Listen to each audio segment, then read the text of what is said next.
I'm going to make a tiny video, see if I can help you out on your beginning steps in painting. The question that was asked was how you begin sketching or making a piece of artwork. Okay, here we go. First of all, make a new page. I like to go international paper size A4 because it's a nice size. It's really big. Well, not really, really big.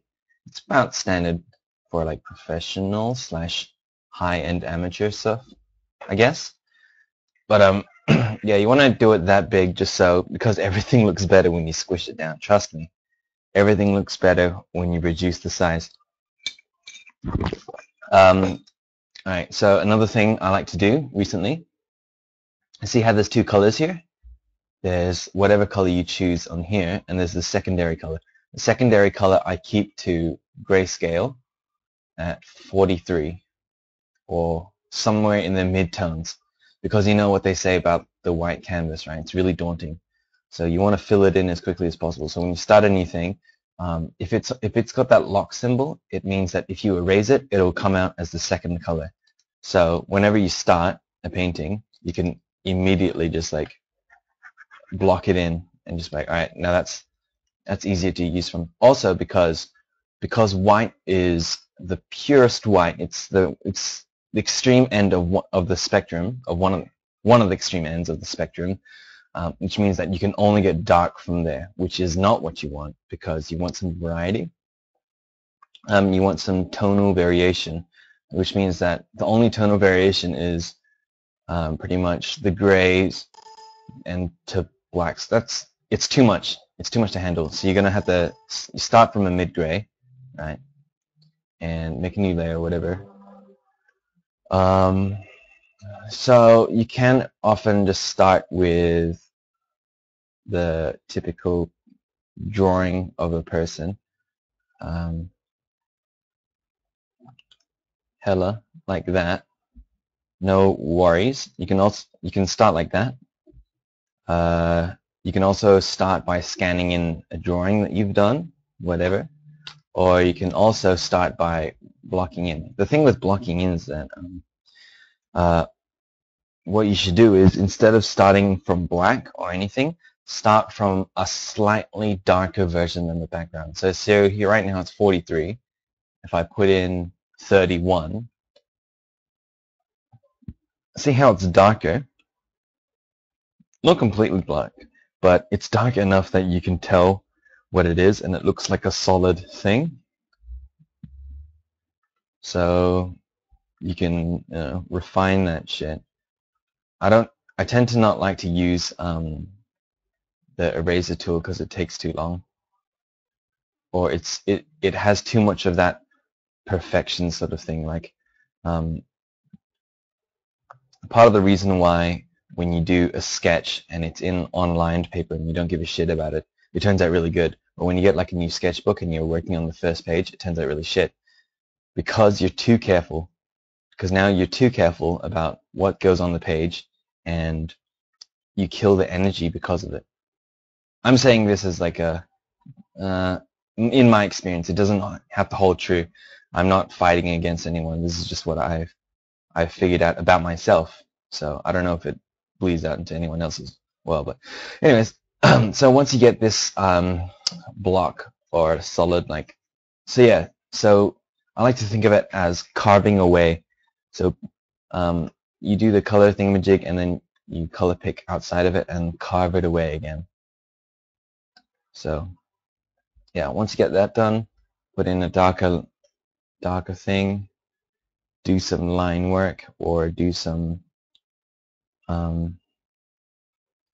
yeah, or do some quick blotting in of shadows. You don't want to get too dark because this is a pretty dark call it tone? Yeah, it's on tone. No worries, dude.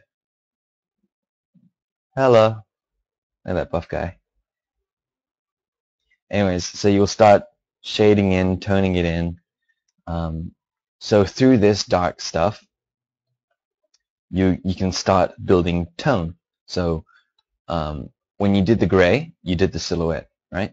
when you did the lines, you're doing the outlines, you're structuring it, you're planning it out. You're planning, right, this is the arm, this is where the shoulder ends, this is where the arm begins, this is where the forearm begins, and this is where it ends, and this is where the hand is. You know what I mean? So you're building it out now. And now when you're putting in these darker shades, or you're toning it in, or shading it in, whatever you like to call it, now you're giving it form. Now you're saying, all right, this bit pops out. This bit goes in. This bit is under in shadow. This bit isn't, etc., etc. Say I finished, okay? Say, let's just pretend that this is done. Okay. Now when you got these shaded in parts, and you got some sort of form going on, now your brain starts triggering and starts going, oh, right, that's a body. I can see it now. I can see it pretty clearly. Now, what you're going to do is color pick the gray area, the silhouette, make it slightly lighter. You can even just color pick the background because the background was supposed to be slightly lighter anyway. And then start putting in the lighter tones. This will give it more form. It'll make things pop, right? So the thing with edges is that an edge is a sharp point of contrast, right? Remember that. An edge is a sharp point of contrast. So see here, I put a sharp bit right here, and that gives you, it tells your eye, okay, that's an edge. But here, when I sort of blend it out, your mind thinks, okay, that bit's flat and it's facing towards me. You know what I'm saying? So you can get away with a lot of that stuff. No worries. Also, I like to start in gray. I like to do grayscale first. I'll show you how to turn into color soon. Once you got the lighter tone, now your mind's starting to think, oh, now I know exactly what that is. So the thing is, just like in life, I'm going to go a bit philosophical here.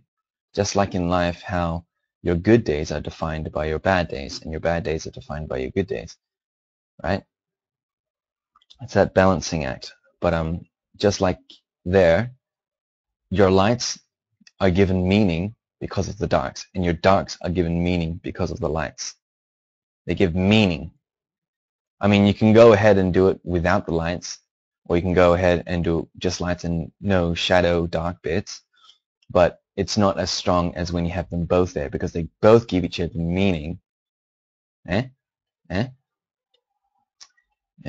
do a really light sort of, yeah, look at that.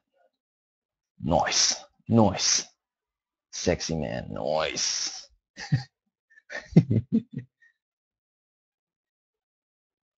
That buff guy, super buff. I fucked up as an anatomy, but whatevs, man, whatever. This is just a little quick tutorial thing anyway. No worries, as they say. What else is there? So yeah, be careful with highlights. Highlights are there to make to be very used sparingly. It's like having chocolate. You can't, like, having one chocolate after a meal tastes so good. But when you have a bag of chocolates, suddenly they have less meaning, right? So that's why you want to use it sparingly. A highlight is there to sort of be like, to sort of make things pop, but you can't use too much of it, otherwise it loses meaning. Otherwise it's just a lighter part of your painting now. Remember that, because that's important. So you're going to have to use it very sparingly. See what I mean? Okay. Once you got the grays, so now it's grayscale. Now you're thinking, okay, Ben, let's make it color, right? Color, okay. Make a new layer. Turn its layer mode into overlay. If you want to you can do color, but see, color will ignore the Color will take just the color out. It won't take any tonal variations like darker. So I'll show you the difference. Let's make this guy red. Alright, this bit will be a lighter, and this bit will be a darker. You see how it only takes the color out? It's good if you have perfect values and you're going to paint on top with color and just be like, alright, that's done. That's all I need to do. Right? But with overlay, you can also include the tonal part as well.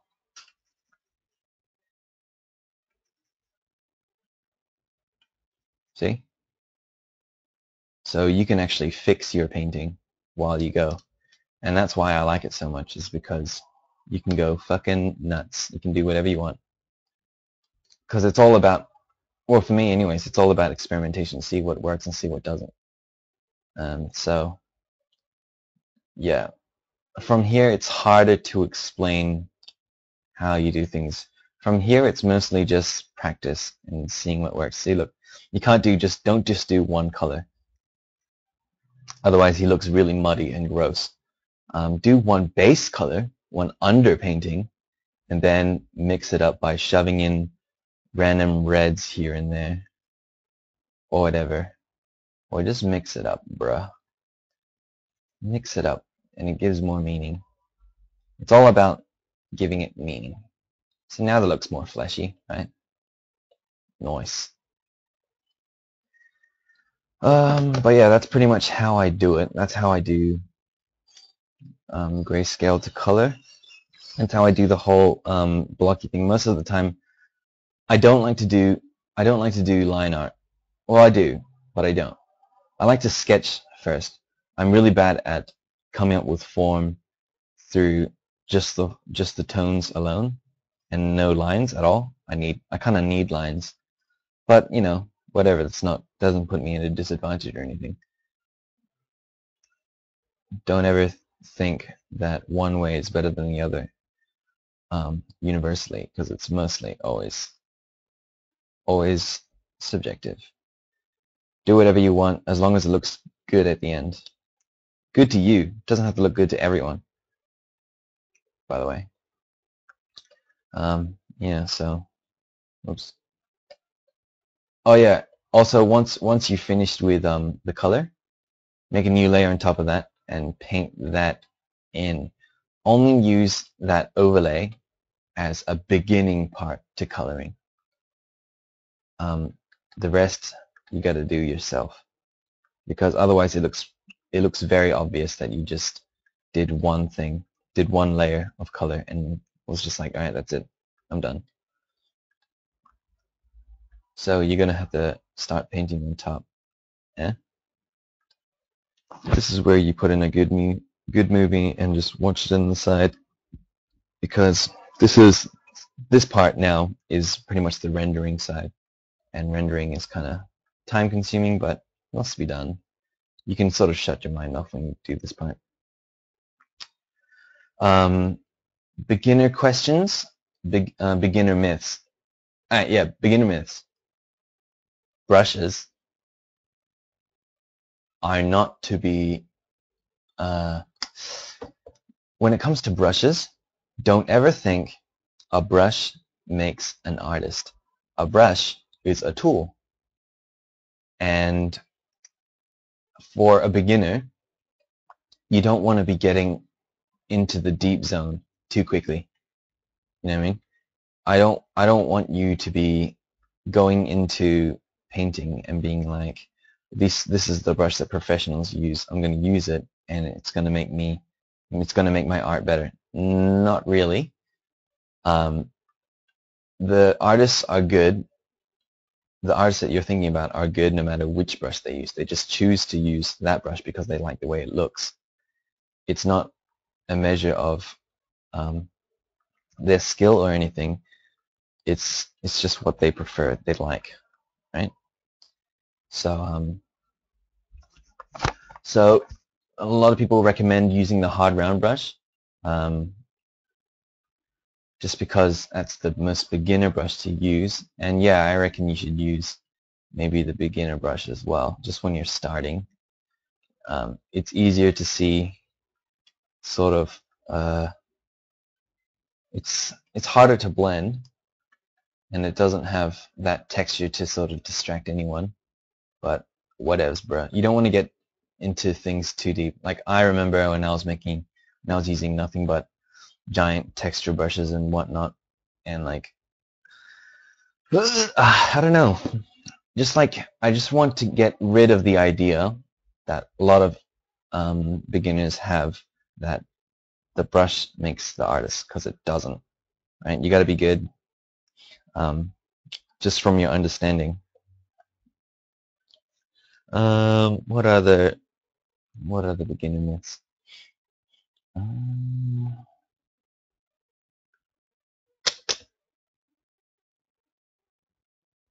None really, but I'll give you some tips as a beginner. Give you some tips. When you're studying, study things.